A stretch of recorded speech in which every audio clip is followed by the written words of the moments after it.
How'd you get involved in this case? My wife saw something in Chinese media about Jean's daughter having her mother being missing and needing help here in the United States to get the word out and to locate her mother. And so that caught my wife's attention. My wife and I had previously been involved in locating a lost hiker in Yosemite who fell to his death. And so we had that experience and wanted to see if we could help some more in this case. What's it? So you've been in communication with the family or representatives of the family? My wife was previously in constant communication with them, but in connection with this latest development, no, we haven't been in communication with them. They haven't discussed it with us. What's your understanding of the most recent development? I'm assuming that they probably found Jean's body. I was told that in a search on Saturday, they found something and that they informed the family. But I have not been told directly, and so I'm assuming that they found her. Um, where did this information come from? From the private investigator hired by the family. Okay, back up a little bit on the history of the private investigator. How, tell me about that. At some point, roughly a month ago, the family hired a private investigator. And so that's what I'm talking about. This is a private investigator in Southern California with considerable experience. So the family that hired the investigator is actually in Europe because Jean has two daughters, the youngest one being there in Europe with the father. And so the father and his brother hired the investigator. What can you say about the possibility of her remains being found and, it kind of being kept on the down low?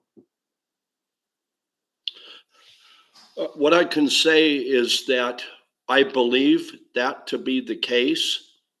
All indications are that they found remains on Saturday.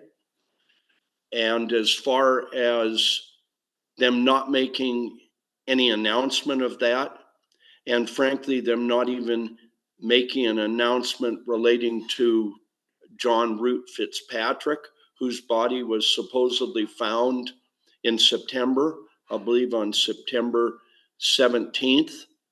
I'm puzzled and offended by the whole thing. I really don't understand it. There are lots of cases where bodies are found and they're initially not identified, but usually the authorities will promptly inform the public, at least do the courtesy to the public of saying, look, a body's been found. It's going to take us a while to identify it. And that we've had now two of those instances, and that kind of routine, normal thing has not occurred. In fact, one thing I consider especially bizarre is supposedly the sheriffs have not officially announced to the public that John Root Fitzpatrick's body was found, yet they have put a seal on the autopsy. I myself have never heard of a John Doe autopsy being sealed.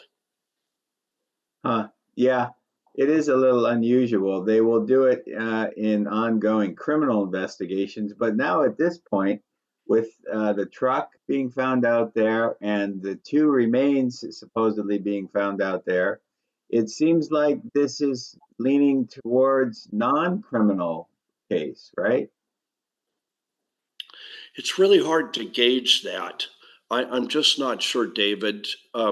Sure, that's a possibility, but still, the way they're treating it does give the message to me that they're still treating it as a criminal matter. You know, this thing that we're talking about here, speaking out of both sides of the mouth, has plagued the case from the beginning because, for example, they've said, oh, they went voluntarily missing. And then they start putting seals on everything, definitely telegraphing that they're dealing with a serious criminal matter. And that continues right now to the present. And I'm thinking, look, if you find a body and it's not identified, why don't you at least announce that you found it? And then if what you just mentioned is the case, if they end up concluding that it's not criminal or it's murder, suicide, or whatever it is, they can make the announcement later, but at least tell the public you found something. And that's the park, by the way, too. That, from what I understand, the park has refused to release incident reports from the discovery of Fitzpatrick's truck, from the discovery of Fitzpatrick's body, and then probably for what happened on Saturday. And I just don't get that at all, why the park has to stonewall things. Well, it seems like a multi-jurisdiction log jam, and nobody wants to step on somebody else's toes. Well, that's probably true. You know, I would add one other thing candidly with you. I think the San Bernardino sheriff has a poor record dealing with Asian victims. From what I've seen in this case, I'm concerned about whether Asian victims are dealt fairly with. I frankly suspect they may have a problem there with discrimination. And I'm worried that they may be dragging the San Diego sheriff down that same bad path. Right. Your wife is Chinese, is that right? That's right. My wife is from mainland China and speaks Chinese fluently. Okay. What's your background? I also have studied Chinese. I speak it, both Mandarin and Cantonese. My background is mainly I'm a deputy county counsel for Contra Costa County in the Bay Area. I've served in that function for 30 plus years, so I'm familiar with county government in general, although my specialty isn't criminal law. I do have background in Chinese. I lived in Hong Kong for 2 years and worked there and continue to maintain close contacts with China and Hong Kong. Well, what's your message to the San Diego Sheriff's Department now that they've apparently found something out there on Saturday?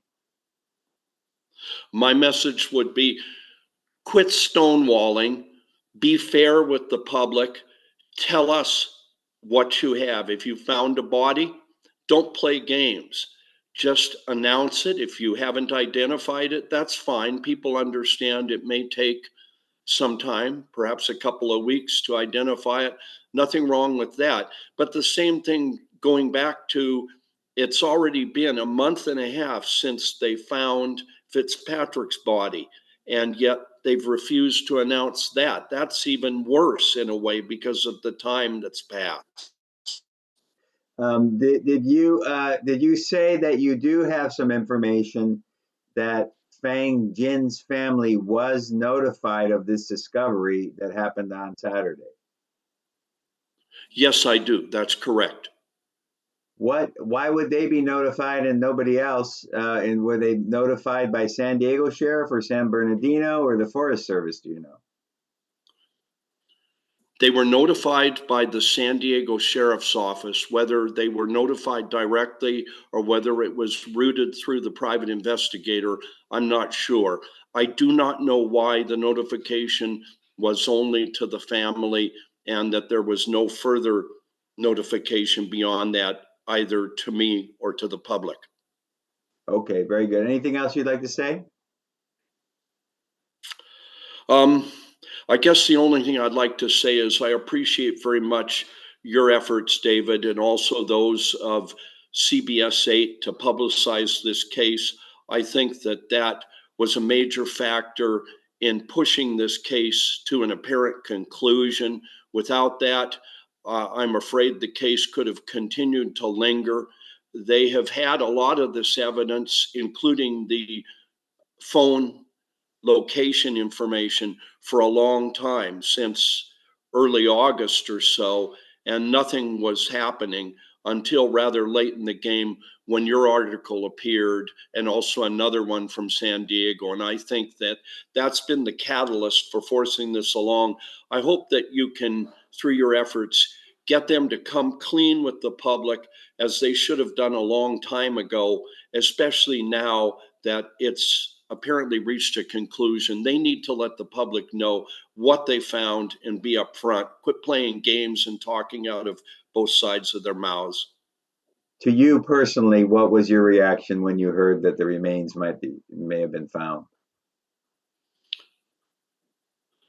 I think my reaction was, it was not surprise, because things have been building towards that. After all, Fitzpatrick's truck was found there in Anza-Borrego State Park, and then Fitzpatrick's body was found September the 17th.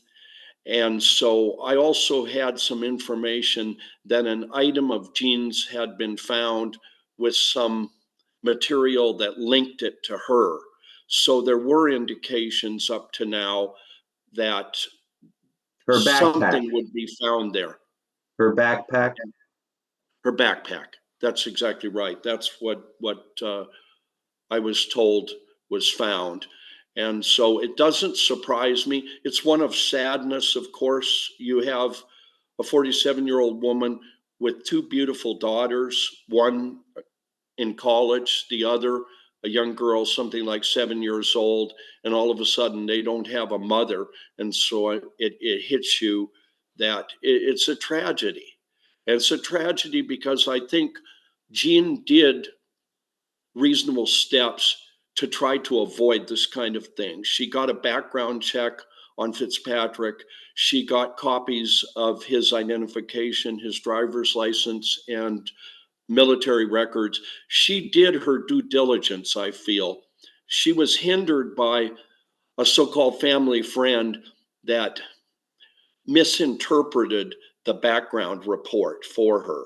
And so I think she came here under a false impression, because the guy downplayed the criminal record and he made it sound like the guy had a lot of money, which is not the case. And so I think she came here under false pretenses. It's sad every which way. It's a tragedy. It leaves me with a very sad feeling.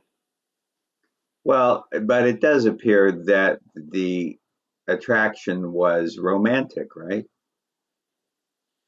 Yes, it was romantic. There's no doubt about it. She came here for romantic purposes, had been texting him for something like 6 months prior to coming here, and they definitely had rapport.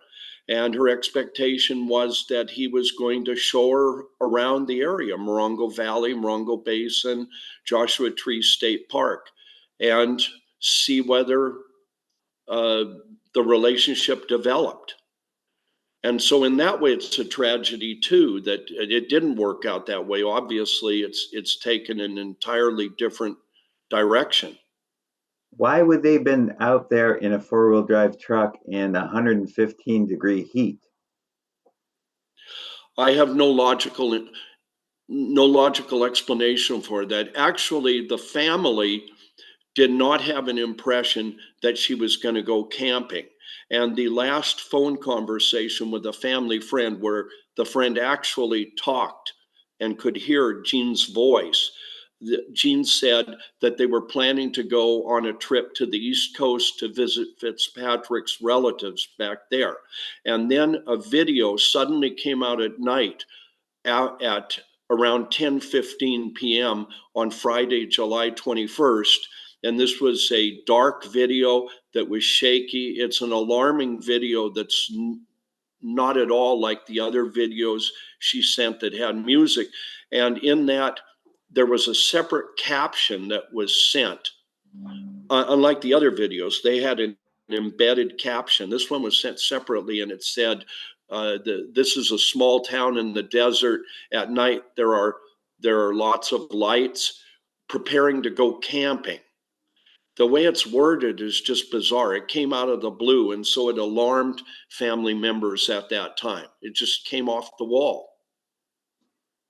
Well, you're kind of implying that maybe that video message was not sent by her, but wasn't there Chinese? Wasn't it written, the message that she's going camping, written in Chinese? And would you expect John Fitzpatrick to be able to write that in Chinese to them? That's a good question, and I've grappled with that. Logically, Jean sent it. But one thing you need to know is that when she sent the other videos, she tended to put artistic or poetic captions with them.